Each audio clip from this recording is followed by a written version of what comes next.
New boss, new enemies, new theme. Pretty much all of my systems are in now, so it's time to focus on content and polish. I've had a really busy month in terms of real life stuff, so this video's like 3 weeks late. Hopefully next month I'll be back to full speed and everything. Fingers crossed. This is the 6th devlog for my roguelike deck building twin stick shooter living under the project name CardCrawler. As I mentioned above, the game now has a second theme. The Forbidden Archives is home to the matron, essentially a librarian who was corrupted by the dark knowledge hidden within the books on her shelves. And now all that remains of her is an angry wraith confined to a phylactery in her deepest sanctuary. Like the first theme, this theme contains 4 unique enemies, a handful of different rooms to fight them in, and a special room for the shopkeeper, who also has a handful of lines to provide some background for the new setting. Now that I have more than one theme, I've also added support for multiple floors with a special testing tool, a theme selector. This probably won't appear in the final game, unless it's like a late game unlocked thing that you only get access to once you've beaten the randomized game a few times, but it's helpful for testing out specific themes.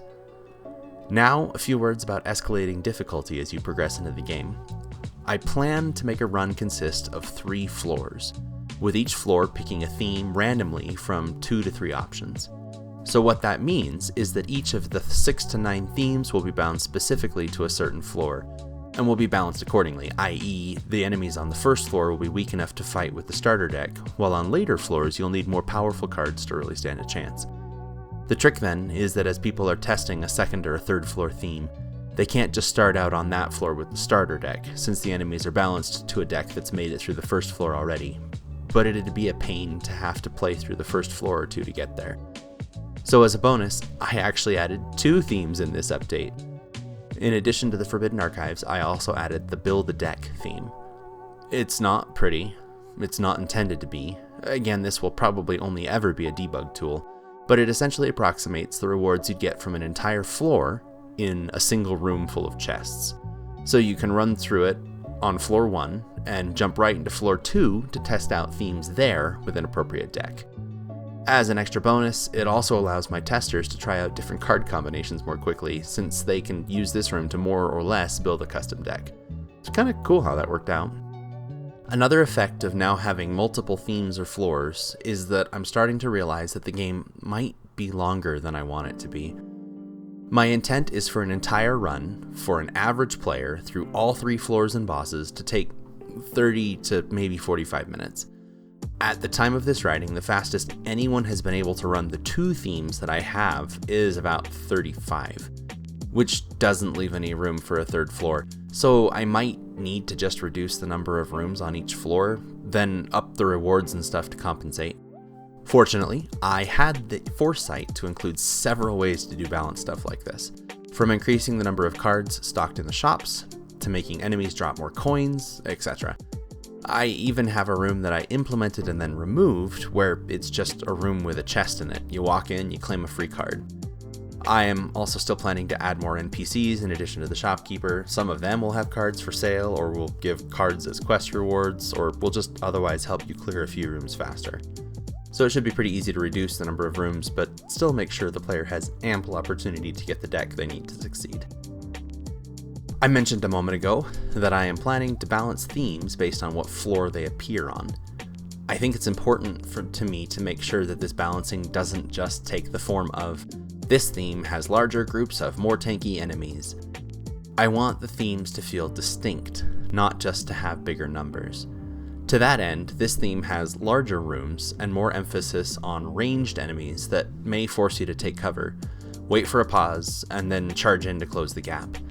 Right now, those enemies are the Grimoire, which summons pages from the air, which first form a sort of shield, and then fire in rapid succession when the player comes into view, and the Necromancer, who comes with a cadre of skeletons he can repeatedly revive and send at the player, but he himself teleports away to another corner of the room at the first sign of danger, requiring you to hunt him down to stop the tide of bony friends. I think these two, combined with much larger rooms and several faster melee enemies, reward the player for being mobile, moving around, and maybe carrying some cards that give speed buffs. and overall just gives a different experience compared to the first floor. Unfortunately, the aforementioned real-life busyness is not the only reason this update and Devlog are late. I sort of messed up. One of the things that's really set this game apart from my many attempts to make a game in the past is how much I've been able to share it with friends and family. I find myself making changes with specific people in mind, or bouncing ideas off my playtesters who frankly are better at the game than I am at this point. I know that this sharing has been important to keep my motivation up. I've even talked about it in previous devlogs. However, in my infinite wisdom, I apparently forgot it last month.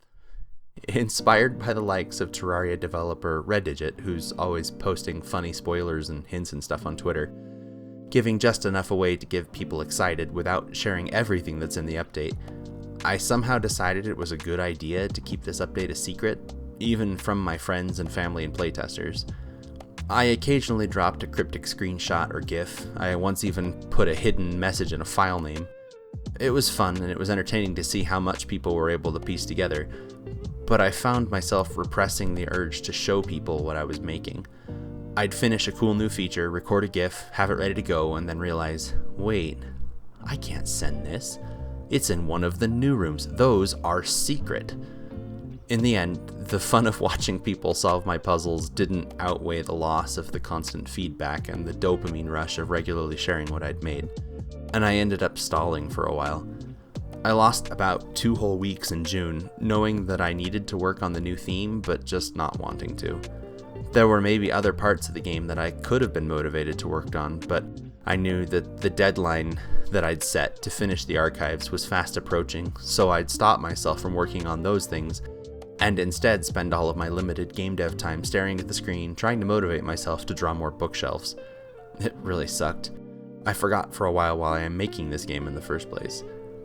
I think, though, I've learned my lesson. I did enjoy working on a secret theme, but I know now that keeping everything I'm working on secret isn't healthy, at least for me and the way I work.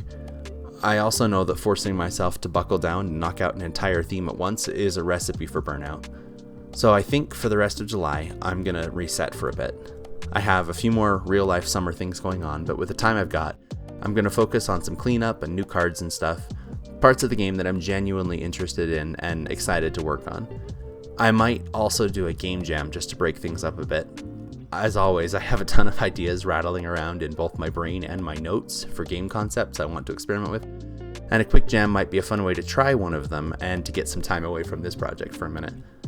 Then, come August, I will start working on the next theme, but I think my current plan is to split my time and do 2 themes at once. My hope is that it'll break up the monotony a bit and help me keep my momentum up. Get tired of one theme, switch to the other. I'm also toying with the idea of taking advantage of this parallel approach by keeping one theme secret, like I did the archives, dropping hints and breadcrumbs as to what it might be, but the other theme is fair game. GIFs, screenshots, progress updates, all to keep people, and thereby myself, engaged and excited about the progress. I could even post some of them here, if that'd be interesting to see, which just means I have to pick which 2 themes to work on. We'll see. August is like a whole week away. That's loads of time to plan, right? In either case, though, I'll see you next time.